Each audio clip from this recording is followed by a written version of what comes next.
Question question कहता है, पहला क्वेश्चन है सॉल्ट हाइड्रोलिसिस पे, equal volume of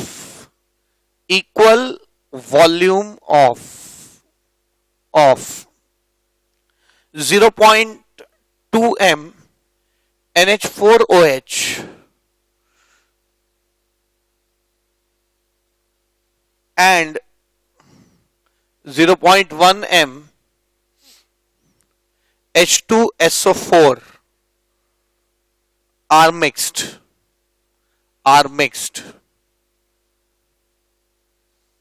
Calculate the pH of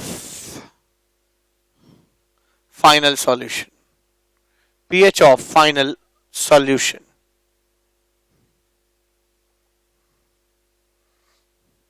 Given that Kb of ammonia is equals to 1.8 into 10 to the power of minus 5. ठीक है, 1.8 into 10 to the power of minus 5.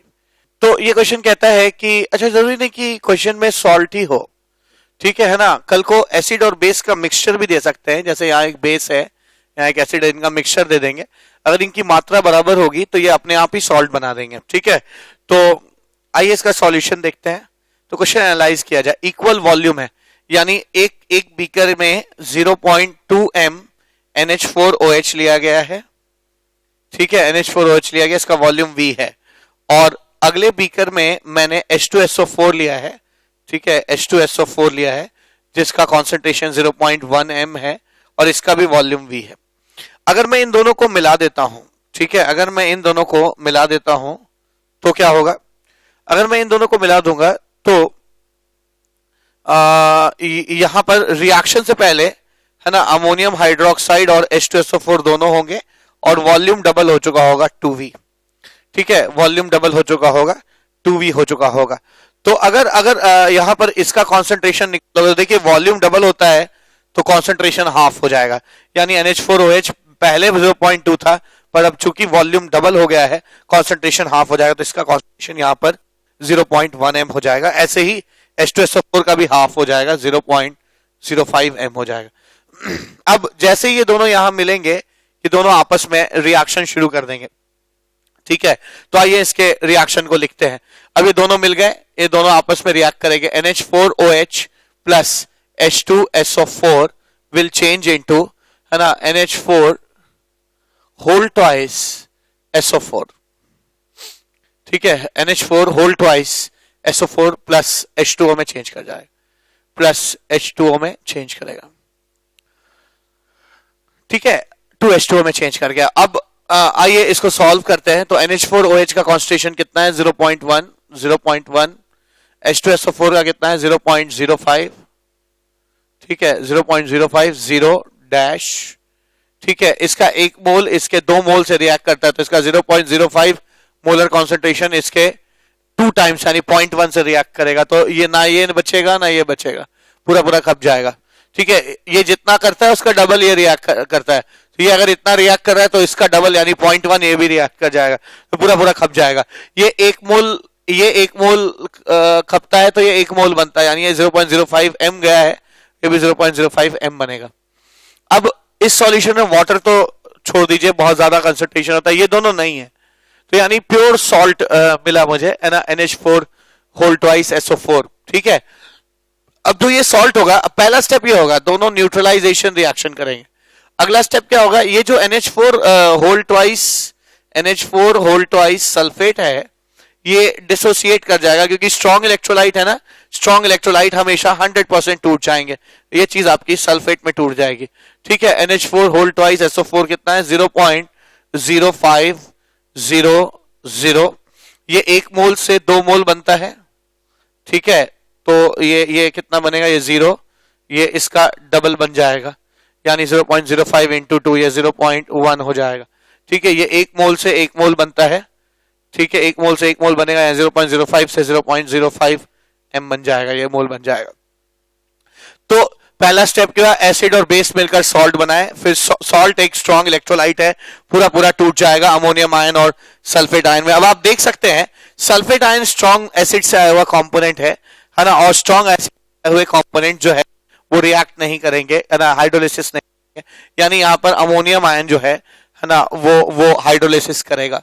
अगर ammonium ion hydrolysis करेगा तो मैं क्या लिख सकता हूं, यहाँ पे मैं लिख सकता हूं NH4 प्लस प्लस, ठीक है, NH4 plus plus, ammonium ion hydrolysis कर रहा है, ये ऐसे टूटना शुरू हो जाएगा, NH4OH प्लस H प्लस। अब इसका पीएच निकालना है, तो हमने इसकी सारी कैलकुलेशंस पहले ही कर रखी हैं, तो यहाँ पे हमें कुछ करना नहीं है। हमें मालूम है कि अगर बेसिक कंपोनेंट वीक हो और तब उसकी हाइड्रोलिसिस हो रही हो, उसका कॉन्सेंट्रेशन C अगर 0.1 है, तो पीएच कैसे निकलता है, pH is equal to, direct formula है PKW, है ना, minus PKB minus log C। ठीक है, अभी अभी मैंने थ्योरी में बताया। ठीक है, तो आप ये फॉर्मूला लगा दीजिए, पीएच की वैल्यू कितनी आ जाएगी, pH is equal to half PKW हो जाएगा 14 माइनस PKB। अब PKB कितना हो जाएगा, आप यहाँ पे KB की value 1.8 into 10 to the power of -5 है। आप याद रखिए PKB की वैल्यू हो जाएगी माइनस लॉग, है ना, 1.8 into 10 to the power of -5। इसको मैंने कैलकुलेट करके पहले से ही रखा हो, ये 4.74 आता है। ठीक है ना, तो आप याद रखिए यहाँ पे PKB की वैल्यू जो हो जाएगी वो 4.74 हो जाएगी, माइनस लॉग C कॉन्सेंट्रेशन उस आयन का होता है जो हाइड्रोलिसिस करता है। कितना कॉन्सेंट्रेशन दिया हुआ है, 10 टू दी पावर ऑफ -1।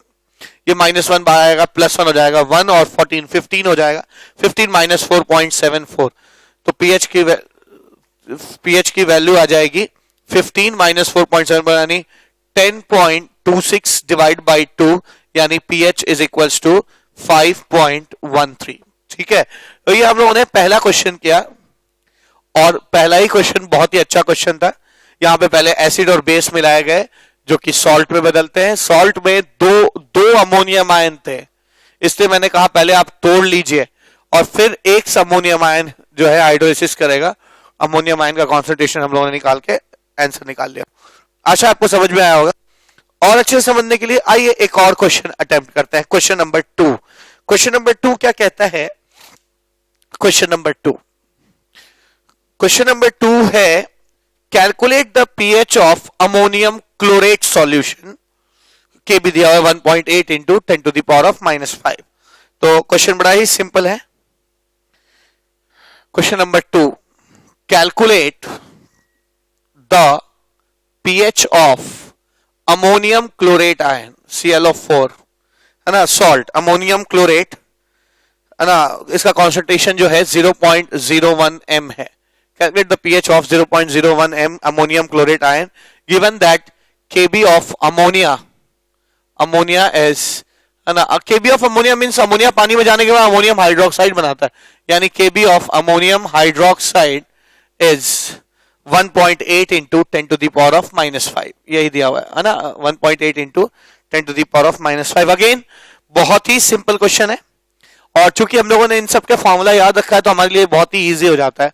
ये सॉल्ट पानी में डिसॉल्व करेगा NH4 ClO4, कैसे, NH4 प्लस ClO4 माइनस में 0.01 ऐसे तोड़ सकता हूं मैं। ठीक है ना, तो ये अमोनियम क्लोरेट कैसे टूट जाएगा, 0.01 ऐसे टूट गया। अब आप देख सकते हैं स्ट्रॉन्गर, इस कंपोनेंट की हाइड्रोलिसिस होगी नहीं, इस कंपोनेंट की हाइड्रोलिसिस होगी। तो जब भी वीक बेसिक पार्ट की हाइड्रोलिसिस होती है, पीएच कैसे निकलता है, pH is equals to half PKW minus PKB minus log C हो जाएगा। ठीक है, यही फॉर्मूला हो जाएगा। तो pH is equals to half PKW 14 हो जाएगा माइनस PKB आप, मैंने कहा कि अगर KB या KA अगर 1.8 इंटू 10⁻5 होता है तो PKB की वैल्यू, है ना, 4.74 होती है। मैंने कई बार निकाला हुआ है, आप भी से याद कर लीजिए, 4.74 हो जाएगा माइनस log C, है ना। अब जो आयन हाइड्रोलिसिस करेगा उसका concentration 10 to the power of -2 है। ठीक है ना, ऐसे हो जाएगा। तो मैं क्या लिख सकता हूं, pH is equals to half PKW minus 4.74, ठीक है, इंटू 10 टू -2 यहां आ जाएगा, है ना, +2 हो जाएगा ये, है ना, ये +2 हो जाएगा, यानी pH is equals to 16 minus 4.74 by 2, pH is equals to 11.26 by 2, यानी pH इज इक्वल्स टू 5.63, ठीक है, 5.63 आ जाएगा, ये आपका pH आ गया। तो हम लोगों ने यहां पर है ना लगे हाथों 2 क्वेश्चंस कर लिए। आइए थर्ड क्वेश्चन करते हैं। थर्ड क्वेश्चन क्या है? थर्ड क्वेश्चन है, क्वेश्चन नंबर 3 कहता है कि calculate the degree of hydrolysis, ठीक है, क्वेश्चन है थर्ड क्वेश्चन, ये है ना third question, calculate the degree of hydrolysis H, calculate the degree of hydrolysis H, ठीक है, किसके लिए कैलकुलेट करना है देखा जाए, calculate the degree of hydrolysis H and pH of solution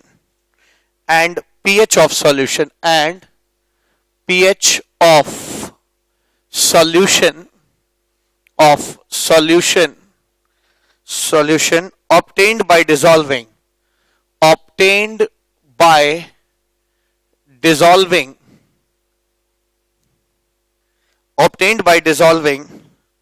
0.1 mole CH3COONA, ठीक है, in water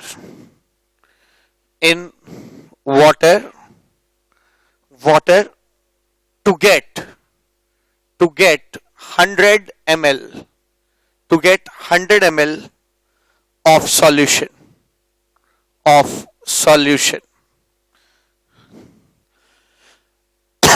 Ka of acetic acid is ना दिया हुआ है, Ka कितना है 2 into 10 to the power of -5, 2 into 10 to the power of -5 इसका Ka है, pH निकालना है, ठीक है ना। देखते हैं, बहुत सिंपल क्वेश्चन है, कह रहा है calculate the degree of hydrolysis and pH of solution obtained by dissolving 0.1 mole of sodium acetate in 100 ml of water.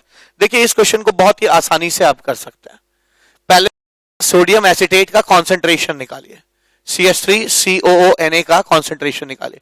Concentration क्या होता है? Number of moles divide by volume in litre. 100 ml को litre में करेंगे तो 0.1 litre आएगा, ठीक है, यानी मैं कह सकता हूं इसकी मोलैरिटी 1 मोल पर लीटर या 1 m है, ठीक है।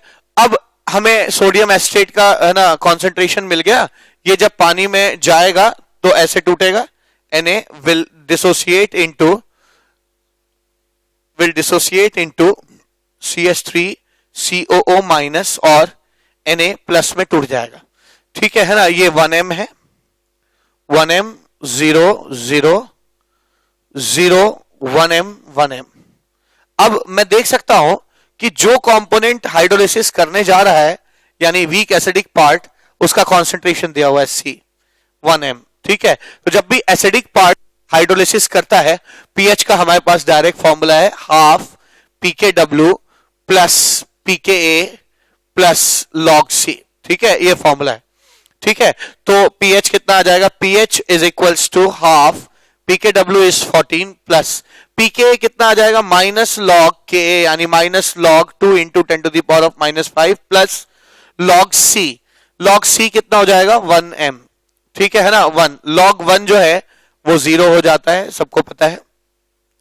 तो pH कितना हो जाएगा? Half into 14 plus 5 minus log 2, ठीक है। 14 प्लस 5 इज 19 और 19 माइनस log 2 इज 0.3, तो ये 18 पॉइंट क्या हो जाएगा? 7, ठीक है। तो pH is equals to 18.7 divide by 2, यानी इस केस में pH हो जाएगा 9.35, ठीक है, ये आपका pH आ गया। तो हम लोगों ने ये सॉल्ट हाइड्रोलिसिस पे है ना तीसरा क्वेश्चन अटेम्प्ट कर लिया, ठीक है। आशा आपको समझ में आ गया होगा।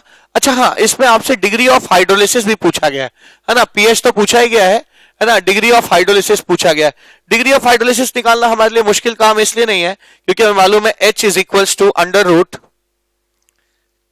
KH बाई C, ठीक है, KH बाई C। और KH कैसे निकलता है? इस तरह के लोगों के लिए हमने फॉर्मूला बताया था KW by KA into C, ठीक है, ऐसे आ जाएगा, यानी H is equals to under root K H हो जाएगा, के डब्ल्यू हो जाएगा 10 टू दी पावर ऑफ -14, के हो जाएगा 2 into 10 to the power of -5, और C की वैल्यू है ना 1 है। इसको सॉल्व कर लेंगे, आंसर आ जाएगा। ठीक है, इसको सॉल्व कर ले, मैं इसके सॉल्व करने पे जा नहीं रहा हूं, आप -9 हो जाएगा, आप इसको खुद सॉल्व कर लीजिएगा। H की वैल्यू इस तरीके से आप कैलकुलेट कर सकते हैं, फॉर्मूला मैंने डिराइव करके भी आपको दिया है। ठीक है, तो अब तक हम लोगों ने है ना 3 क्वेश्चंस सॉल्ट हाइड्रोलिसिस पे किए हैं, है ना। आशा है कि आपको कुछ कुछ चीजें है ना समझ में आने लग गई होंगे। एक क्वेश्चन और करते हैं पहले, ठीक है, अगला क्वेश्चन करते हैं, क्वेश्चन नंबर 4। क्वेश्चन नंबर 4 क्या कहता है? क्वेश्चन नंबर 4 कहता है कि calculate the pH of 10 to the power of -2m barium lactate. ठीक है ना, ये क्वेश्चन है। क्वेश्चन कहता है calculate the pH of, question number 4, calculate the pH of calculate the pH of 10 to the power of -2m barium lactate. Given that Ka for lactic acid is 10 to the power of -4. बहुत easy question है। Again हम देखते हैं कि barium तो strong component से आया, barium hydrogen, lactic acid weak acid है, यानी यही कंपोनेंट है ना हाइड्रोलाइज करेगा। ठीक है, तो पहला काम सॉल्यूशन क्या हो जाएगा कि बेरियम लैक्टेट आप जैसे ही लेंगे, ये एक सॉल्ट है और आपको पता है कि सॉल्ट एक स्ट्रॉन्ग इलेक्ट्रोलाइट होते हैं, ये पूरी तरह से पानी में टूट जाएंगे 100%। यानी अगर आपने ये 10 टू दी पावर ऑफ -2 लिया, यानी 0.01 लिया है, 0 शुरुआत में रहेंगे और बहुत समय बाद आप पाएंगे कि ये 0.01 और 0.01 हो जाए।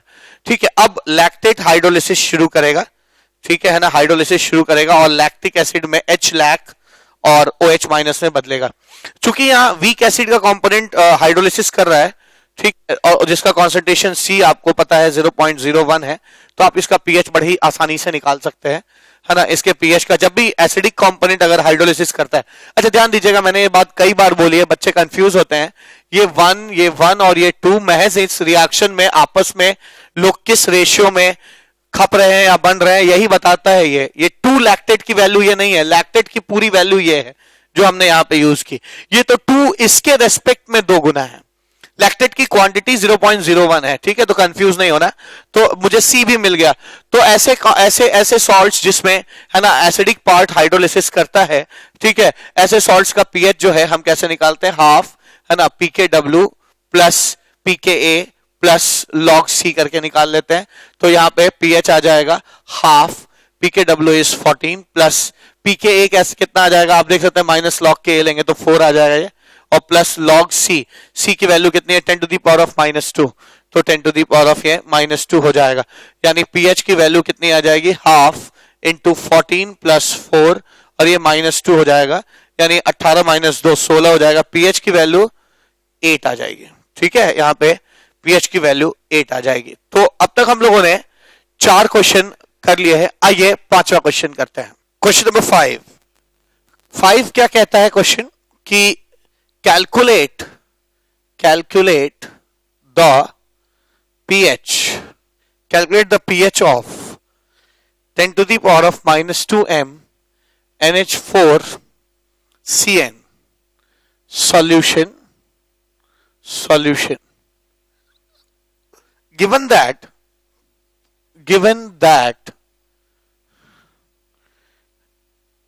Ka of HCN is 10 to the power of 5 into 10 to the power of -10 and Kb of ammonium hydroxide is 2 into 10 to the power of -5m. ठीक है, 2 into 10 to the power of -5। ठीक है, तो ये है calculate the pH of 10 to the power of -2m NH4CN solution given that K of HCN is this and Kb of ammonium hydroxide is this। ये question है, तो बहुत ही simple question है ना। ये वैसा सॉल्ट है जिसका एसिडिक और बेसिक पार्ट दोनों वीक है। ठीक है, तो जब भी ऐसे क्वेश्चंस होते हैं जिसमें है ना सॉल्ट हाइड्रोलिसिस के, जिसमें एसिडिक और बेसिक पार्ट दोनों वीक होता है, तो इस क्वेश्चन में पीएच निकालना बहुत ही सिंपल है। आपको फॉर्मूला पता है, लास्ट केस है पीएच इज इक्वल टू पीकेडब्ल्यू प्लस पीकेए माइनस पीकेबी हो जाएगा। ठीक है, ये डायरेक्ट फॉर्मूला आप इस्तेमाल कर सकते हैं। ये केस नंबर 3 है जो मैंने अभी थ्योरी में थोड़ी देर पहले आपको बताया। ठीक है, ये आ जाएगा हाफ पीकेडब्ल्यू हो जाएगा 14 प्लस पीकेए कितना हो जाएगा, तो एसिड का K 5 into 10 to the power of -10 है, तो आप इसको लिख सकते हैं minus log 5 into 10 to the power of -10 minus log Kb, Kb की वैल्यू कितनी हो जाएगी 2 into 10 to the power of -5।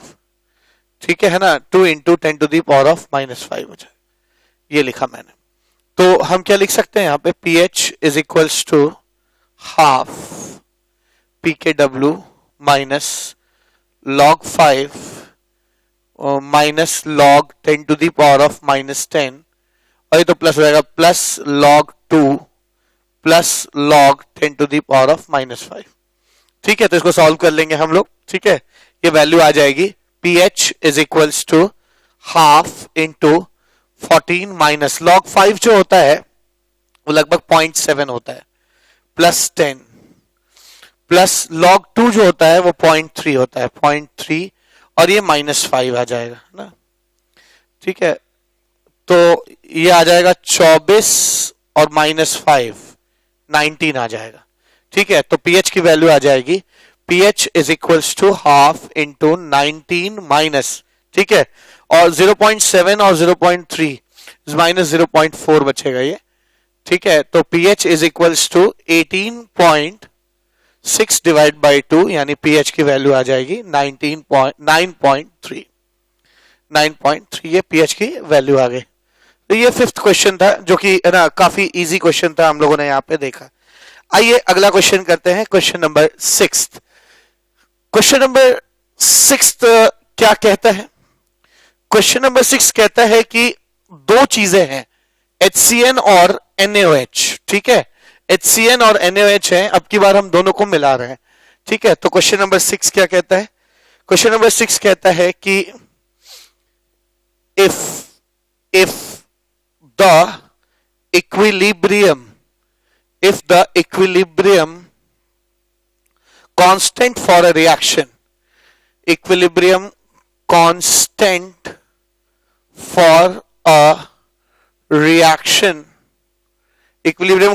for a reaction of HCN and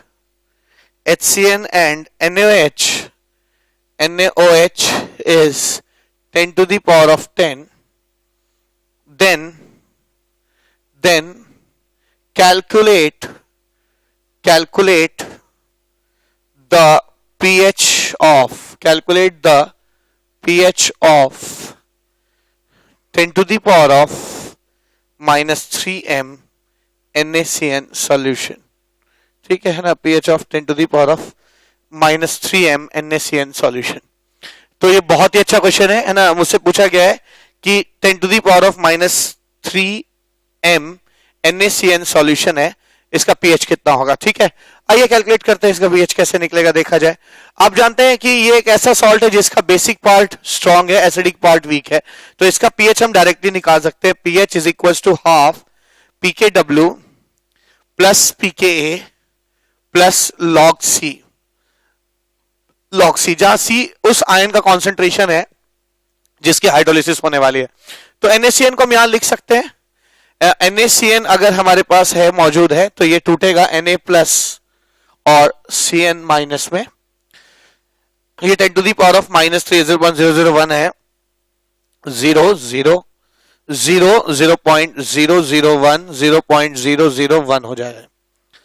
ठीक है, तो साइनाइड का कॉन्सेंट्रेशन 0.001 आ गया, यही पार्ट हाइड्रोलिसिस करने वाला है। तो जो यहाँ पे C है मेरा, वो C यही है। ठीक है, दिस इज C। तो pH निकालने में क्या दिक्कत है? कोई दिक्कत नहीं है। pH is equals to half pKw is 14 plus, मुझे इसके एसिड जो कि HCN है उसका Ka नहीं पता, ये दिक्कत है, यानी मुझे इसका pK नहीं पता। ठीक है, हमें अब अगला चीज जो है pK निकालना है, प्लस log c की value 10 to the power of -3 हो जाएगी। तो इसको एक काम करते हैं, इक्वेशन नंबर 1 कर देते हैं, इक्वेशन 1 कहते हैं, और तलाश में निकलते हैं कि Ka कैसे आएगा, है ना, वीक एसिड HCN का। ठीक है, आखिर हम Ka कैसे कैलकुलेट करेंगे। तो अब जरूर जो और डेटा इस क्वेश्चन में दिया हुआ है कहीं ना कहीं वो शायद इसीलिए है ताकि हम Ka की वैल्यू निकाल सकें HCN की। ठीक है, तो देखते हैं क्या दिया हुआ है। कहा गया है कि एक इक्विलिब्रियम कांस्टेंट हमें दिया गया है रिएक्शन का HCN और NaOH के। तो एक काम करते हैं, इन रिएक्शन को करते हैं, है ना, NaOH plus HCN gives NaCN plus H। ये एक न्यूट्रलाइजेशन रिएक्शन है, तो इसका इक्विलिब्रियम कांस्टेंट के न्यूट्रलाइजेशन दिया हुआ है ना, कितना है, 10 टू द पावर ऑफ 10 है। ठीक है, 10 टू द पावर ऑफ 10 ये दिया हुआ है। मैंने इस चैप्टर के, इस लेक्चर के एकदम शुरुआत में बताया था कि न्यूट्रलाइजेशन रिएक्शन का ऑपोजिट रिएक्शन, है ना, हाइड्रोलिसिस कहलाता है। यानी इसको पलट लीजिए, यहां पे क्या है, NaCN plus H2O changes into NaOH plus HCN। ये जो हाइड्रोलिसिस हो रही है, यहां भी वही हो रहा होगा, ये जो है ना NaCN टूटा है ना, ये CN माइनस हाइड्रोलिसिस कर रहा होगा।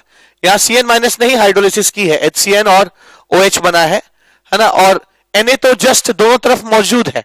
ठीक है, यहाँ OH बना है और यहाँ पे Na हटा दीजिए, ये भी वही रिएक्शन है। Na तो सिर्फ दोनों तरफ मौजूद है। Na बहुत ही स्ट्रॉन्ग एसिड का कॉन्जुगेट है, वो वीक होता है, किसी से रिएक्ट करेगा नहीं। तो बेसिकली जो यहाँ पे साइनाइड ने हाइड्रोलिसिस की है ना, CN minus plus H2O changes to HCN plus OH, वही यहां हो रहा है, CN minus plus H2O changes to OH plus HCN। दोनों तरफ Na मैंने जोड़ दिया, उससे कोई फर्क नहीं पड़ेगा। तो आप देखिए ऐसा लग रहा है, तो ये हाइड्रोलिसिस वाला जो रिएक्शन है ना, उसको मैं ढंग से लिख रहा हूं, यहाँ NaCN लिख सकते हैं। ठीक है, और ये Na को यहां ले NaOH हो जाएगा। ठीक है, तो आप देख सकते हैं कि जस्ट इसी रिएक्शन को पलट दिया गया है। ठीक है ना, इसी रिएक्शन को मैंने उल्टा कर दिया है और ये आ गया है। तो अगर मुझे न्यूट्रलाइजेशन का क्या इक्विलिब्रियम कांस्टेंट पता है, तो न्यूट्रलाइजेशन का, है ना, रिवर्स जो है हाइड्रोलिसिस कहलाता है। KH is equal to 1 by K neutralisation, यानी 1 by 10 to the power of 10, यानी 10 टू द पावर ऑफ -10। तो मुझे यहां पर, है ना, हाइड्रोलिसिस कांस्टेंट की वैल्यू पता चल गई, है ना, इस रिएक्शन के, इस सॉल्ट के हाइड्रोलिसिस के कांस्टेंट की वैल्यू पता चल गई। पर आपको मालूम है कि हाइड्रोलिसिस कांस्टेंट जो होता है वो Kw बाई K हो जाता है अगर एसिडिक पार्ट वीक एसिड है। ठीक है, ये मैंने थ्योरी में बताया था। तो इसको मैंने Kw बाई K लिखा और ये 10 टू दी पावर ऑफ -10 है। Kw 10 to the power of -14 होता है, by Ka is equal to 10 to the power of -10। मैंने कह सकता हूं कि Ka is equal to 10 to the power of -4। So Pka की वैल्यू कितनी आ जाएगी, 4 आ जाएगी। माइनस लॉग Ka करेंगे, Pka 4 आ जाएगा। मैं इसको यहां पे रख रहा हूं, Pka की वैल्यू 4 हो जाएगी, तो हाफ इंटू 14 प्लस 4 और ये -3 हो जाएगा। तो ये 1 बचा 15/2, यानी ये कितना आ जाएगा, 7.5 इसका pH आ जाएगा। तो इस क्वेश्चन का आंसर कितना आ जाएगा, 7.5। ये बहुत ही अच्छा क्वेश्चन था क्योंकि इसमें ही ना आपसे दो बातें चेक की गई कि क्या आपको इस चीज का ज्ञान है कि हीट ऑफ न्यूट्रलाइजेशन नहीं, न्यूट्रलाइजेशन रिएक्शन का ही ऑपोजिट हाइड्रोलिसिस कहलाता है। और अगर कहलाता है तो इस इक्विलिब्रियम का, अगर हम किसी इक्विलिब्रियम को पलट देते हैं तो उसका नया इक्विलिब्रियम कांस्टेंट पुराने वाले का रेसिप्रोकल हो जाता है। इसकी वैल्यू पहले से हमको ये पता थी, यहां से हमें Ka आ जाएगा, इस K को यहां पे रख के हमने pH निकाल लिया। ठीक है, तो ये 6th क्वेश्चन हमने किया इस टॉपिक पे। मेरे पास अभी भी 2 क्वेश्चंस बचे हैं जो मुझे इस टॉपिक में कराने हैं ताकि आपकी क्लैरिटी एकदम बहुत अच्छी और मजबूत हो जाए। तो आइए अगला क्वेश्चन करते हैं, क्वेश्चन नंबर 7। ठीक है, क्वेश्चन नंबर 7 क्या कहता है, मैं यहां लिख रहा हूं। क्वेश्चन नंबर 7 कहता है, question 7, calculate the pH of solution, calculate the pH of solution obtained by mixing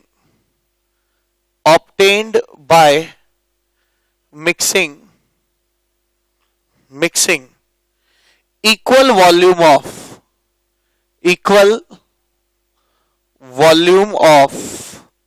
obtained by mixing equal volume of 0.02 m acetic acid and 0.02 m NaOH. Given that pKa of acetic acid is 4.74. ठीक है, pKa of acetic acid is 4.74. ठीक है, तो ठीक है, हम यहाँ क्या कर सकते हैं, हम लोगों को ये क्वेश्चन सॉल्व करने के लिए कहा गया और कहा गया कि दो चीजें हम मिला रहे हैं, एक एसिड है और एक बेस है ना, एसिटिक एसिड और NaOH मिलाया जा रहा है। अच्छा, मैंने ऐसे कई क्वेश्चन बताए जहां वॉल्यूम अगर इसका V है, इसका V है, जब आप दोनों को मिलाएंगे तो वॉल्यूम डबल हो जाएगा। वॉल्यूम डबल हो जाने पे कॉन्सेंट्रेशन क्या हो जाएगा, हाफ हो जाएगा। तो जब भी ऐसे क्वेश्चन करने हो जहां इक्वल वॉल्यूम ऑफ दोनों मिलाया गया है, तो याद रखिए वॉल्यूम डबल होने पे दोनों का कॉन्सेंट्रेशन हाफ हो जाएगा। तो इसका सॉल्यूशन क्या हो जाएगा, इसको ऐसे सॉल्व कर सकते हैं, एसिटिक एसिड है ना plus NaOH changes into CH3 COONA H2O। ठीक है ना। अब दोनों को जब मिलाएगा तो वॉल्यूम डबल तो कॉन्सेंट्रेशन हाफ, यानी इसका कॉन्सेंट्रेशन 0.01 लेंगे, इसका भी कॉन्सेंट्रेशन 0.01 लेंगे, 0 और डैश इनिशियली ऐसे हालात हो जाएंगे है ना। बहुत समय बाद जब इक्विलिब्रियम आ जाए, बहुत समय बाद क्या होगा, ये पूरा रिएक्शन कंप्लीट हो चुका होगा, 0.01 डैश ऐसा आ जाएगा। अब मैं यहां पे देख पा रहा हूं कि एक सॉल्ट बन रहा है सोडियम एसिटेट, जिसका एसिडिक पार्ट एसिड से आया हुआ है। जैसे ही ये सॉल्ट बनेगा, अब ये सॉल्ट खुद डिसोसिएट कर जाएगा। ठीक है, तो मैं अगला स्टेप क्या लिखूंगा, अगला चीज मैं लिखूंगा CH3 COONA will dissociate into CH3 COO minus plus Na plus। ठीक है, तो यहां पे क्या आ जाएगा, 0.01 0 0 0.01 0.01 ऐसे तोड़ दिया मैंने। ठीक है, तो ये डिसोसिएट कर गया। अब ये एसिटेट आयन, अब मुझे देखिए पहले क्या होगा, न्यूट्रलाइजेशन रिएक्शन हुआ, ये दोनों न्यूट्रलाइज किए, ये बना। ठीक है, फिर क्या होगा, ये डिसोसिएट करता है और फिर ये वाला पार्ट हाइड्रोलिसिस करेगा है ना, CH3COO minus plus H2O will change into CH3 COOH plus OH minus. ठीक है, ये हाइड्रोलिसिस करेगा। तो जो पार्ट हाइड्रोलिसिस कर रहे हैं वीक एसिड है, इसका कॉन्सेंट्रेशन कितना है, यहां से निकल आया कितना है, 0.01। मैंने थ्योरी में बताया है कि जब भी एसिडिक पार्ट किसी भी सॉल्ट का हाइड्रोलिसिस करता है तो उसका पीएच निकालना उतना मुश्किल नहीं है। पीएच का फॉर्मूला हो जाएगा pH is equal to half pKw plus pKa plus log C, उस आयन का कॉन्सेंट्रेशन जो हाइड्रोलिसिस कर रहा है, ये आयन हाइड्रोलिसिस कर रहा है, उसका कॉन्सेंट्रेशन हमको पहले से पता है। पीएच कितना आ जाएगा, pH is equal to half pKw 14 है, pKa की वैल्यू हमें पहले से ही पता है इस क्वेश्चन में, pKa की वैल्यू कितनी है 4.74। ठीक है, तो यहां पे मैं 4.74 रख रहा हूं प्लस log C, C का कॉन्सेंट्रेशन कितना है 10 टू द पावर ऑफ -2, यानी मैं कह सकता हूं यहां पे pH is equals to half pKw plus 4.74 plus ये 10 टू द पावर ऑफ -2 में कन्वर्ट हो जाएगा, ये -2 आ जाएगा, ये आ जाएगा pH is equals to 14 plus 4.74 -2 by 2, pH is equals to 18 -2 16.74 by 2, यानी pH इज इक्वल्स टू 8.37, ये आपका pH आ जाएगा। तो हम लोगों ने लगातार इस टॉपिक पे 7 क्वेश्चन अब तक किए हैं। ठीक है, और अभी भी मेरे एजेंडे में एक क्वेश्चन शेष रह जाता है, बाकी रह जाता है। ठीक है, तो मैं चाहता हूं कि उसे भी हम लोग करें। ठीक है, तो लास्ट क्वेश्चन इस टॉपिक का, क्वेश्चन नंबर 8 क्या कहता है, देखा जाए। क्वेश्चन नंबर 8, क्वेश्चन नंबर 8 है, कहता है कि 10 ml 0.2 m H2SO4 है। ठीक है, क्वेश्चन नंबर 8, क्वेश्चन नंबर 8 कहता है 10 ml 0.2 m H2SO4 है, is mixed with 20 ml of 0.2 m BaOH whole twice solution, ठीक है, सॉल्यूशन इसमें मिक्स किया गया है। तो इसका 10 ml 0.2 m H2SO4 is mixed with 20 ml 0.2 m barium hydroxide solution.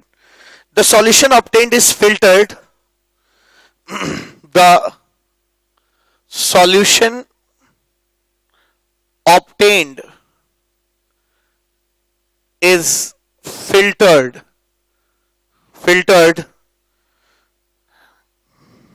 and is reacted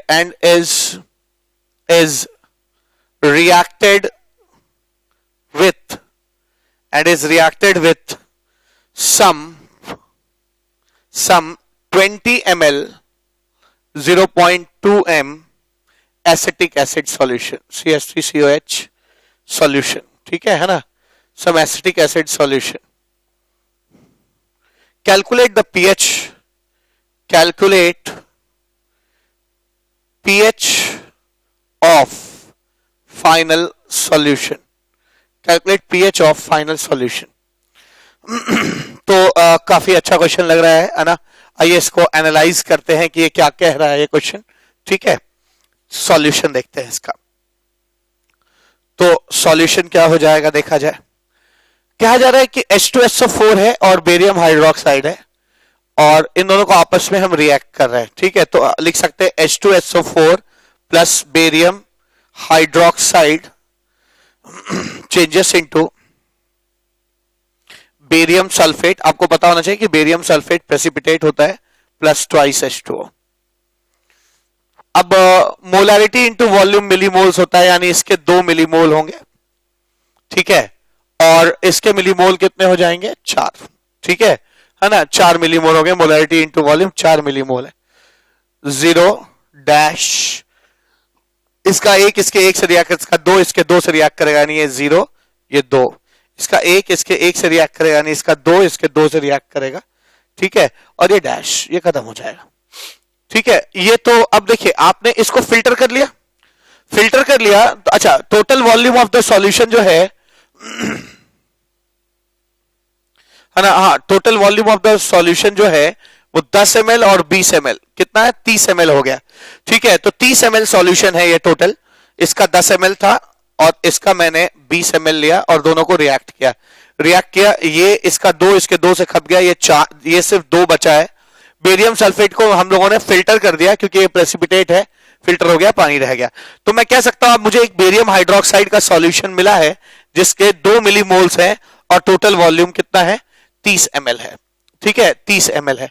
अब इसको हम लोग रिएक्ट कर रहे हैं किससे, है ना, एसिटिक एसिड से, जिसकी मोलारिटी 0.2 है और वॉल्यूम 20 ml है।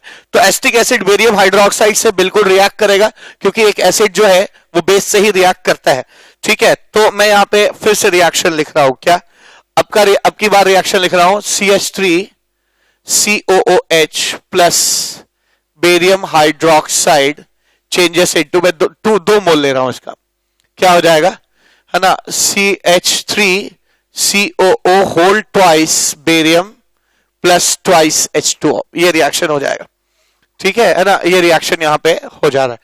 अब बहुत अच्छा क्वेश्चन है, यहां पे थोड़ा सा कॉम्प्लेक्सिटी बढ़ाने की कोशिश है ऐसे सॉल्ट्स लेके जिसमें एक से ज्यादा ऐसे आयंस मौजूद हो जो हाइड्रोलिसिस करेंगे, ठीक है, एक से ज्यादा है ना मौजूद होंगे ना जो हाइड्रोलिसिस करेंगे, ठीक है। तो एक काम करते हैं, इसको सॉल्व करने की कोशिश करते हैं। एसिटिक एसिड कितना है, एसिटिक एसिड जो है वो 20 ml 0.2 m है, ठीक है, एसिटिक एसिड 20 ml 0.2 m है और बेरियम हाइड्रोक्साइड, है ना, अब ये पूरा एक सॉल्यूशन था 30 ml का, ठीक है। तो ये 30 ml का सॉल्यूशन था और इसमें, है ना, बेरियम हाइड्रोक्साइड के मिलीमोल्स 2 हैं, 2 मिलीमोल्स हैं, ठीक है, 2 मिलीमोल्स हैं। तो इसके 2 मिलीमोल्स हो गए, इसके कितने मिलीमोल्स हो जाएंगे, मोलारिटी इंटू वॉल्यूम करिए, ठीक है ना, इसके मिलीमोल्स हो जाएंगे 4, ठीक है, इसके 4 मिलीमोल हो जाएंगे।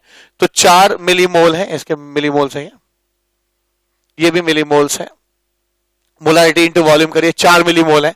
तो आप लिख सकते हैं, अच्छा, इसका 1 उसके 2 से रिएक्ट करता है, इसका 2 इसके 4 से रिएक्ट करेगा, 0 डैश, ये पूरे खप जाएंगे, 0 0, इसका 1 से ये 1 बनता है तो इसके 2 मिलीमोल से ये 2 मिलीमोल बनेगा, ठीक है, 2 मिलीमोल बनेगा डैश। अब क्या होगा, ये जो बेरियम एसीटेट है ये भी डिसोसिएट करेगा पानी में, सॉल्ट है ना, बेरियम एसीटेट जो है वो पानी में डिसोसिएट करेगा, कैसे, बेरियम आयन और एसीटेट आयन में, और फिर ये एसीटेट आयन हाइड्रोलाइज होगा, ठीक है, फिर ये लास्ट में एसीटेट आयन जो है वो हाइड्रोलिसिस करेगा और है ना एसिटिक एसिड बनेगा और साथ में है ना OH माइनस आयन बनेगा, ठीक है, ये चीज हो रही है, ठीक है। तो बेरियम एसीटेट कितना बना, 2 मिलीमोल है, ये 2 मिलीमोल है, और मुझे मालूम है कि टोटल वॉल्यूम अब इस बीकर में कितना हो गया, 50 ml हो गया है, ठीक है ना।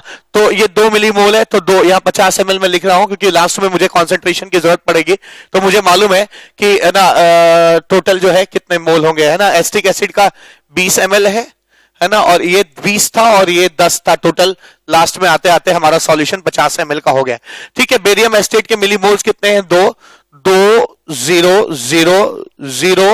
4 इसलिए क्योंकि इसके 1 मोल से ये 1 मोल बनता है और इसके 1 मोल से ये 2 मोल बनता है, तो इसके 2 मिलीमोल से ये 4 मिलीमोल बनेगा। अब एसीटेट आयन 4 मिलीमोल बना है, तो एसिटेट आयन का कॉन्सेंट्रेशन C में कह रहा हूं, C कितना हो जाएगा, number of millimoles by volume in millilitre, 50 ml, ठीक है। तो आप इसको देख लीजिएगा, C की वैल्यू आ जाएगी 8 इंटू 10⁻⁻²m। ये एसिटेट आयन का कॉन्सेंट्रेशन आ गया, ठीक है। अगर मैं कहूं कि एसिटेट आयन का कॉन्सेंट्रेशन कितना होगा तो आप कह सकते हैं इतना आ जाएगा, ठीक है। नंबर ऑफ मिलीमोल्स 4 है और वॉल्यूम टोटल 50 ml है, ठीक है। तो मिलीमोल्स अपॉन वॉल्यूम इन ml जो है मोलैरिटी हो जाती है, इतनी आ गई। अब ये इसका कॉन्सेंट्रेशन आपको पता चल गया, 8 इंटू 10⁻⁻² है, और जब भी कोई एसिडिक पार्ट, वीक एसिड का पार्ट हाइड्रोलाइज करता है तो उसका पीएच निकालना हमारे लिए है ना बिल्कुल मुश्किल काम नहीं है। उसका फॉर्मूला होता है pH is equal to half pKw plus pKa plus log C concentration उस आयन का जो हाइड्रोलाइज हो रहा है, तो जो आयन हाइड्रोलाइज हो रहा है उसका कॉन्सेंट्रेशन हम लोगों ने पहले से निकाल रखा है, ठीक है।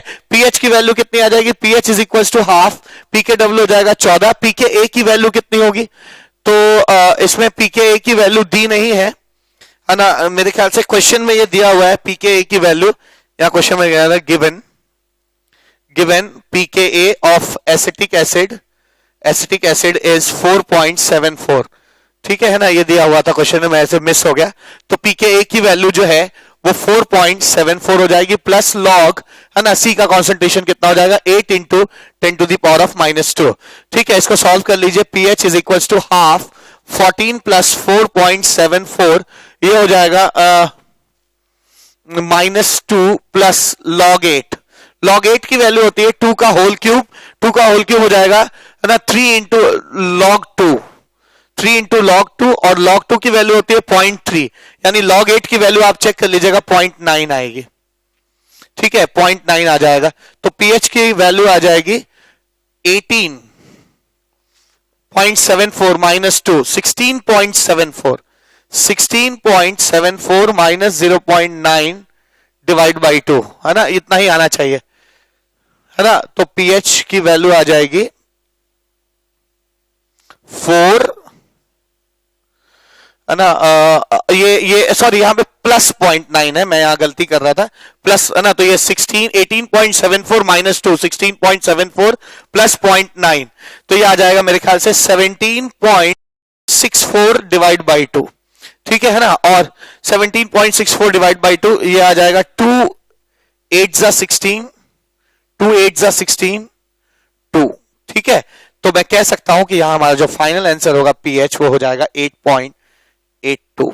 तो एक काफी अच्छा क्वेश्चन था जिसमें पहले एक एसिड बेस को रिएक्ट करके कुछ बेस बचा लेते हैं, फिर उस बेस को वीक एसिड से रिएक्ट करके सॉल्ट बना लेते हैं, फिर उस सॉल्ट वो टूटता है और फिर वो सॉल्ट हाइड्रोलाइज होता है, तब पीएच बताइए। तो काफी अच्छा क्वेश्चन था, ठीक है। तो आज इस लेक्चर में ना, लेक्चर नंबर 5 में बस इतना ही। मैंने आपको आज सॉल्ट हाइड्रोलिसिस के बारे में बताया और इस पे काफी क्वेश्चंस कराए हैं, लेकिन मैंने आपको पॉलीवैलेंट आयंस की हाइड्रोलिसिस नहीं बताई। अब तक जितने भी आयंस की हाइड्रोलिसिस बताई थी उसमें सिर्फ एक ही नेगेटिव चार्ज होता था, ठीक है। अगले टर्न पे मिलेंगे यानी लेक्चर नंबर 6 में, तो हम पॉलीवैलेंट कैटायंस और एनायंस की हाइड्रोलिसिस पे बातचीत करेंगे। तब तक के लिए thank you so much, have a nice day.